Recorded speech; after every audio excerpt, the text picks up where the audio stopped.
Good morning. Palang Sabado po ngayon. Good morning po, good morning. Mag-almusal po tayo, mag-almusal. Kape. Mag-alas 8 pa lang po dito.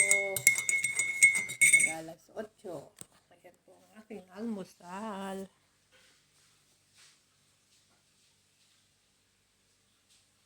Gusto mo ng biskwit? Kain ka ng biskwit. Ganyan lang po pagkain dito. Good morning po tayo dyan sa aking mga kababayan at sa mga nag-subscribe sa akin. Malaking pasalamat po. Salamat po sa inyo sa mga nag-subscribe sa akin. Sa mga hindi pa nakasubscribe, pindutin lang ang subscribe button at i-on ang notification bell para lagi po kayong updated sa aking mga videos. Kahit simpleng video lang po ito, may matutunan din po kayo sa mga pagluluto ko.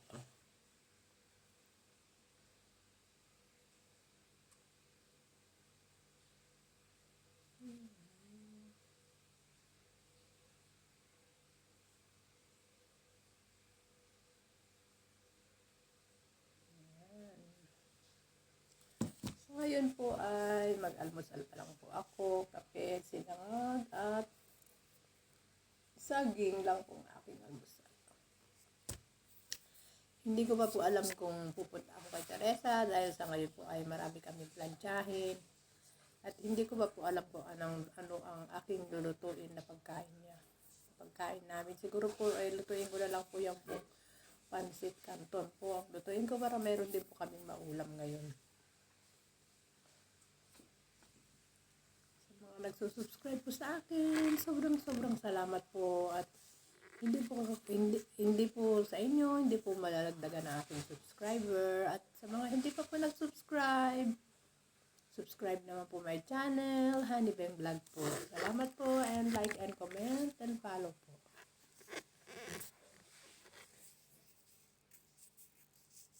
Mauna na po ako mag-almusal dahil yung kasama ko po ay naliligo pa siya. Naliligo pa. Si Teresa po ay medyo okay naman po siya pero bukas po ay last CT scan siguro niya. Baka after 2 or 3 days makauwi na po siya dito.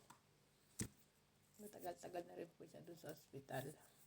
Kaya ingat-ingat po tayo sa ating pagkain-kain dahil mahirap po ang magkasakit lalo na malayo tayo sa atin.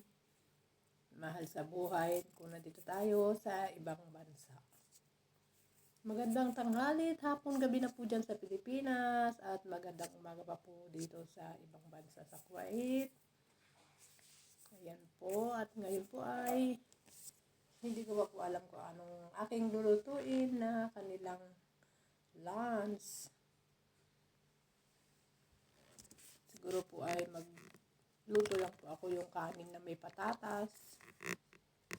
Tama na po siguro yun. Tsaka yung chicken na may sweet and sour. Yan lang po naman ang gusto nila. Balik-balik. Kasi po pagka yung dinner po nila, pag every Wednesday nagpupunta sila rito, nagdi-dinner. Hindi na po gagaya ng dati nagkakain. Manginat na lang po kinakain nila. Tinapay, sandwich, ganyan. Ewan ko lang kung magaling na si Teresa, baka po mag-dinner fruit na po sila ng rice, pasta, ganun po. Ngayon po ay piyesta sa amin. Piyesta po sa amin. Palang piyesta dyan. Ayan, dito po ay gulo ng kwarto namin. Ayan o. Ayan po, bigyan po ako ng amo ko ng bedsheet. Ayan, 2. 1, 2. Ayan po. Bedsheet ko ito lang. Iuwi ko na lang po. Ayan. Yan po, bedsheet, bedsheet. May tumatawag. Okay, Josie. May kindat-kindat yung aming ilaw.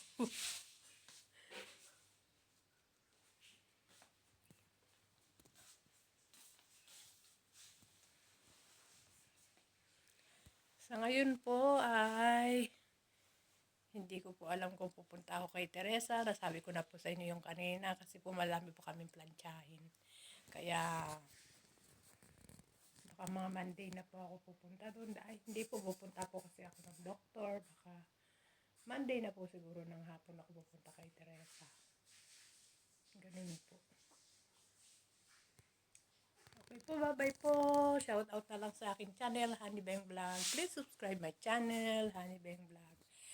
Jesus love you po and Jesus love us. God bless po sa ating lahat. At ako po ay mag-almusal na.